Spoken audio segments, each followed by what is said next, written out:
In the early years of modern television, science fiction often promised futures filled with wonder, danger, and distant galaxies.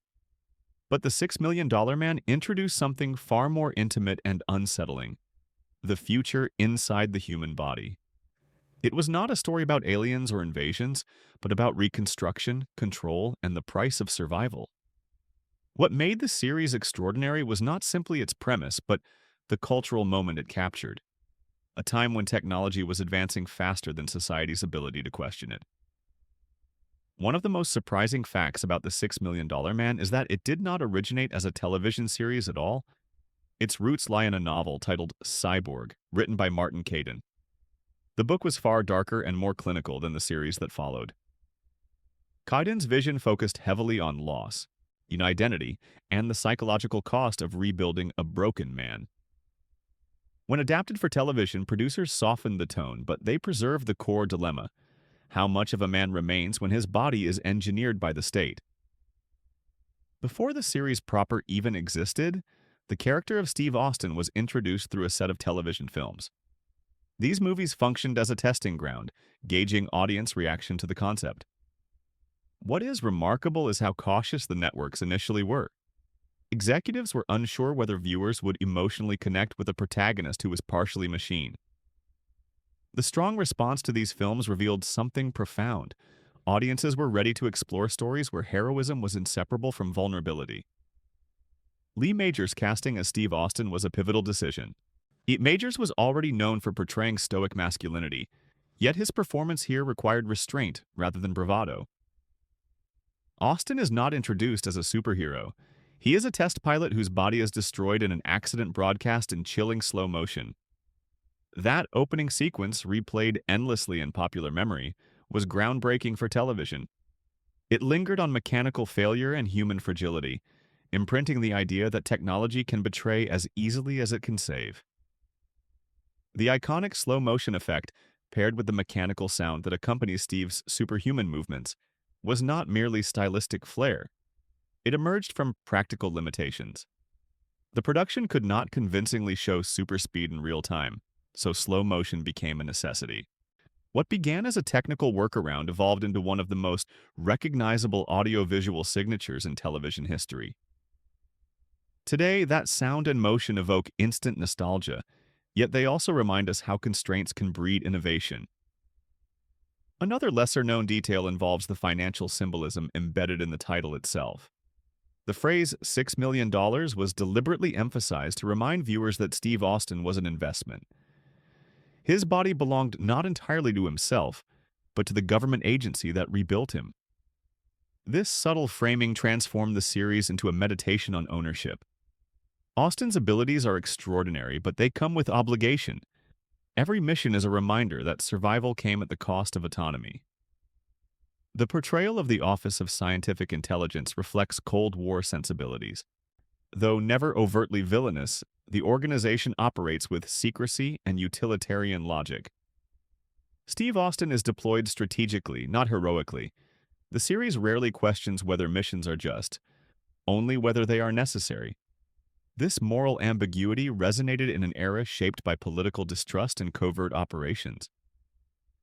For mature viewers, it echoed real-world anxieties about invisible power structures. Filming locations also played a significant role in grounding the series. Many episodes were shot in real environments rather than elaborate sets. Deserts, military facilities, and industrial spaces dominate the visual landscape. These choices reinforced realism. The world of the $6 Million Man felt contemporary, recognizable, and therefore plausible.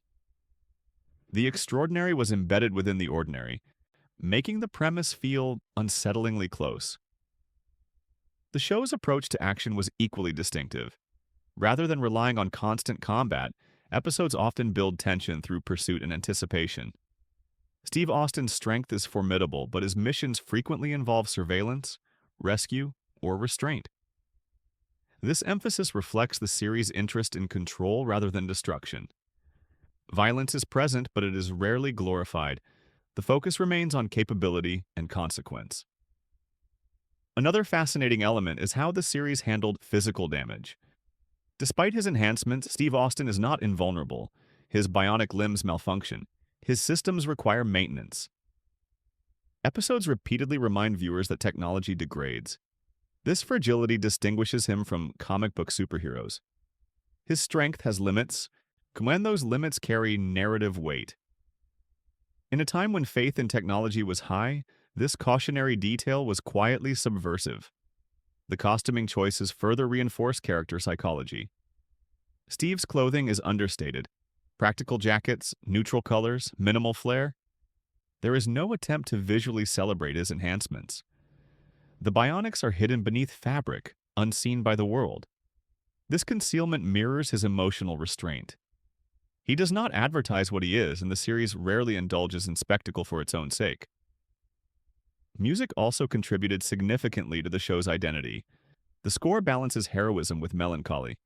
Themes often carry a reflective tone, underscoring that Steve Austin's power is inseparable from loss. This musical restraint elevates scenes that might otherwise feel procedural. It reminds the audience that beneath the missions lies a man who did not choose transformation, only survival.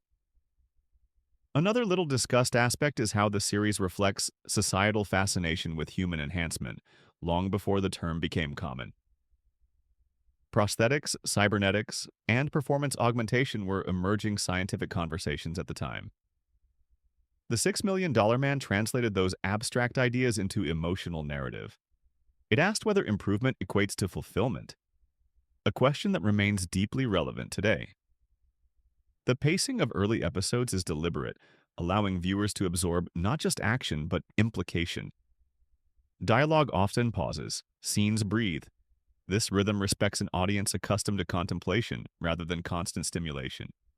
It invites reflection, making the series particularly resonant for viewers who lived through the era it depicts. What makes these early truths so enduring is their coherence. Every creative choice, whether from sound design to narrative structure, reinforces the central theme of controlled power. Steve Austin is strong but not free, capable but not whole.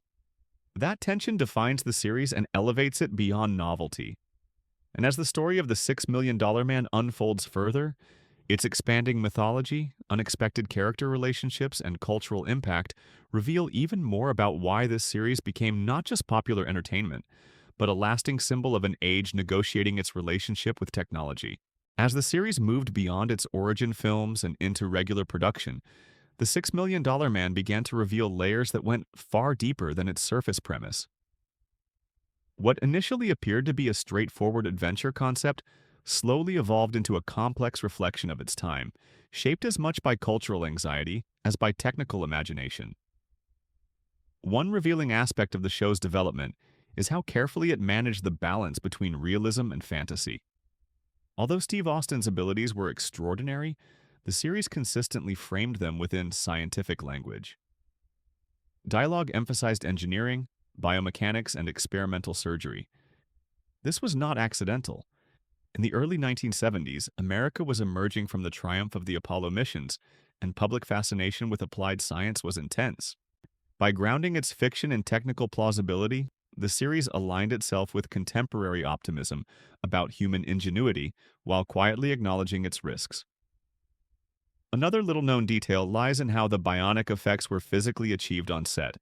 The production relied on simple but clever in-camera techniques: wires, trampolines, ramps, and careful editing. Lee Majors performed many of these stunts himself despite the physical demands. This commitment lent authenticity to the action. Viewers sensed weight and effort in Steve's movements, reinforcing the idea that power required exertion. Today, in an era dominated by digital effects, this physicality gives the series a tactile quality that remains engaging. The show's episodic structure also allowed it to explore a wide range of tones.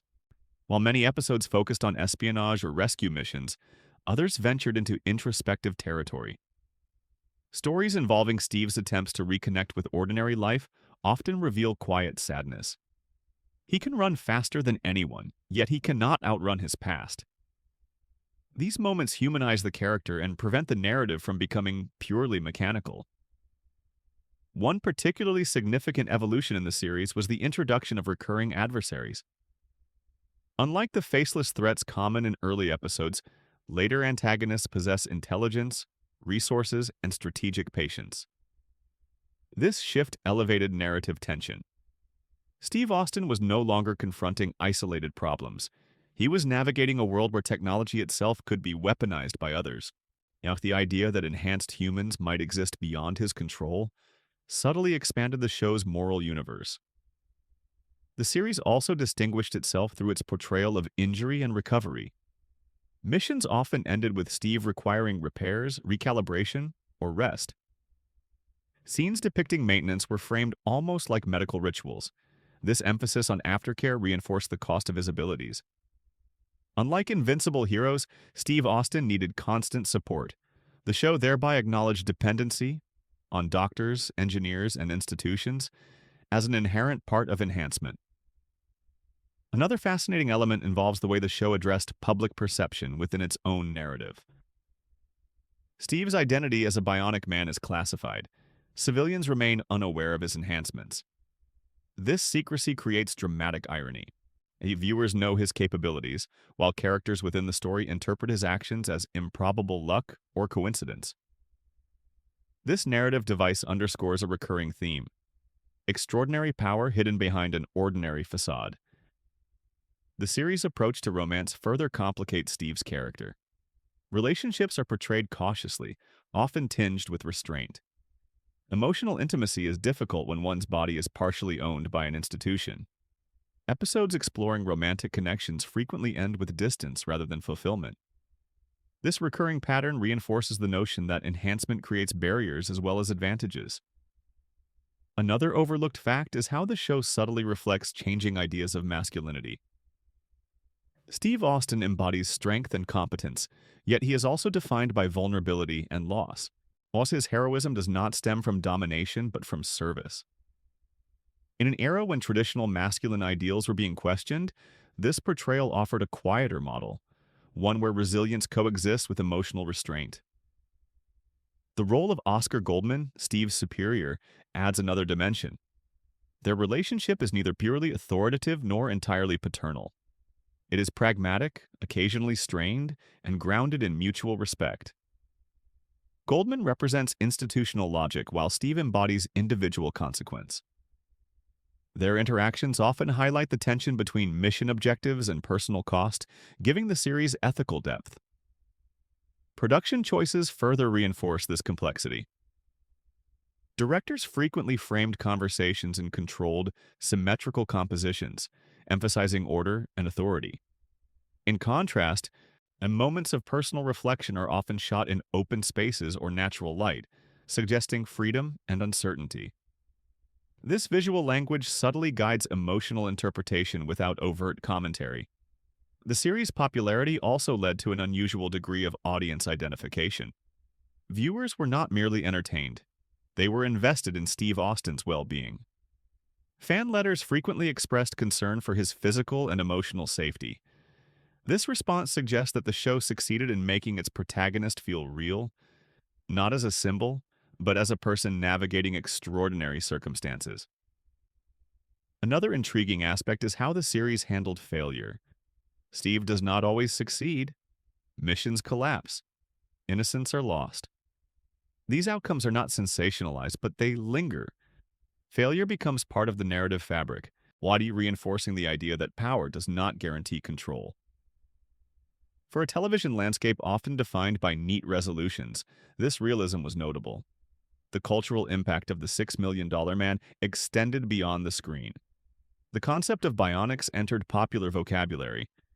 Children played with toys that simulated mechanical strength. Adults debated the ethics of human enhancement. The series became a reference point for discussions about the future of medicine and technology. Its influence was subtle but pervasive. Even the pacing of episodes reflects its thematic concerns. Action sequences are interspersed with moments of stillness. The narrative allows time for reflection, mirroring the protagonist's internal conflict. This rhythm respects an audience accustomed to thoughtful engagement rather than constant spectacle. What emerges from this middle phase of the series is a story increasingly confident in its identity. The $6 Million Man was no longer simply introducing a concept. It was exploring its consequences. Each episode added texture to a world where progress and sacrifice were inseparable. And as the series continued to evolve, its expanding mythology, iconic crossovers, and long-term legacy would further cement its place as one of television's most enduring reflections on the human cost of technological power. As the $6 Million Man approached the height of its popularity, something subtle but important occurred. The series began to understand that its greatest strength was not novelty, but familiarity. Steve Austin was no longer an experiment introduced to the audience. He was a constant presence, a figure viewers returned to week after week. With that familiarity came a shift in storytelling, away from proving what he could do and toward examining what his existence meant. One of the most revealing developments in the later phase of the series is how repetition was transformed into ritual. The familiar bionic sound effects, the slow-motion leaps, the mechanical precision of movement, all of these became ceremonial rather than explanatory.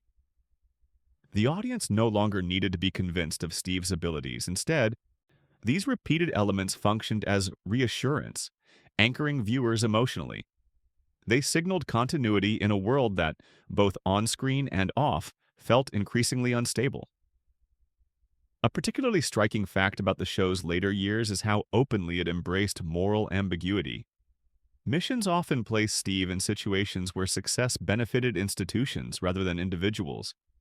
He rescues assets, retrieves information, neutralizes threats, but rarely alters the underlying system. The series does not present this as heroic triumph. Instead, it allows a quiet discomfort to linger. Steve's victories feel necessary, not celebratory. This tonal restraint deepens the character and invites viewers to question the structures he serves. The introduction of other enhanced individuals further complicated the narrative. Like the existence of additional bionic characters challenged the notion that Steve was unique. Enhancement was no longer a singular miracle, it was a replicable process. This development subtly shifted the series' philosophical center. If bionics could be reproduced, then Steve Austin was not exceptional because of his technology, but because of his choices. Humanity, not machinery, became the defining factor. These narrative expansions also reflected real-world technological acceleration. By the mid-1970s, advances in medicine, computing, and engineering were increasingly visible to the public. The show absorbed this context. It suggested that progress was inevitable, but wisdom was optional. Enhanced bodies did not guarantee enhanced ethics. This cautionary undertone remains one of the series' most prescient qualities. But another rarely acknowledged element is how the show treated aging. Despite his enhancements, Steve Austin does not exist outside time. He carries the weight of experience. His reactions are measured, his demeanor reflective. Unlike younger, impulsive heroes of later decades, Steve operates with deliberation. This maturity resonated strongly with adult audiences, who saw in him a reflection of endurance rather than invincibility. The series' visual language also matured. Action sequences became more economical, while character moments gained prominence. Close-ups lingered longer. Silence was allowed to speak. The camera often observes Steve alone after missions, standing still, as if processing outcomes that cannot be verbalized. These moments reinforce the idea that strength without resolution leaves residue. The relationship between Steve and Oscar Goldman continued to evolve in subtle ways. Their exchanges grew more personal, occasionally tinged with fatigue. Oscar remains the administrator, the strategist, but he is no longer untouched by consequence. The series allows glimpses of shared history and mutual reliance. This relationship grounds the institutional narrative in human connection, preventing the story from becoming emotionally sterile. Another important aspect of the show's legacy lies in its crossover storytelling. While often remembered for novelty, these moments also reinforced thematic consistency. Encounters with other enhanced individuals did not dilute Steve's character. They reflected his internal conflict back at him. Each encounter posed an unspoken question. Is this the future, and if so, at what cost? On behind the scenes, the demands of production inevitably shaped creative choices. The physical toll on Lee Majors increased as the series progressed. Action was adjusted accordingly, favoring implication over exertion. Yet rather than weakening the show, this shift reinforced its contemplative tone. The Bionic Man became less about spectacle and more about presence. Power once established no longer needed demonstration. The cultural afterlife of the $6 Million Man reveals just how deeply it embedded itself in collective memory. Its imagery remains instantly recognizable. Its themes continue to resonate in discussions about enhancement, surveillance, and autonomy. Long before debates about artificial intelligence and biomechanical augmentation entered mainstream discourse, the series had already framed the emotional stakes. And what distinguishes the show in retrospect is its refusal to offer simple answers. It did not argue that technology was salvation, nor did it portray it as doom. Instead, it presented enhancement as a tool shaped by intent. Steve Austin is neither warning nor promise. He is a case study. Through him, the series explores how humanity adapts when power exceeds preparation. The final impression left by the $6 Million Man is one of controlled melancholy. It celebrates capability while mourning simplicity. It acknowledges progress while questioning ownership. Steve survives, succeeds, and continues, but always with an awareness that survival itself has altered him irrevocably. For viewers revisiting the series decades later, the nostalgia is inseparable from reflection. What once felt futuristic now feels philosophical. Now the machines are no longer the focus. The man remains. And perhaps that is why the series endures. Not because it imagined a stronger human, but because it understood a fragile one, rebuilt, repurposed, and still searching for balance between what he can do and who he is allowed to be.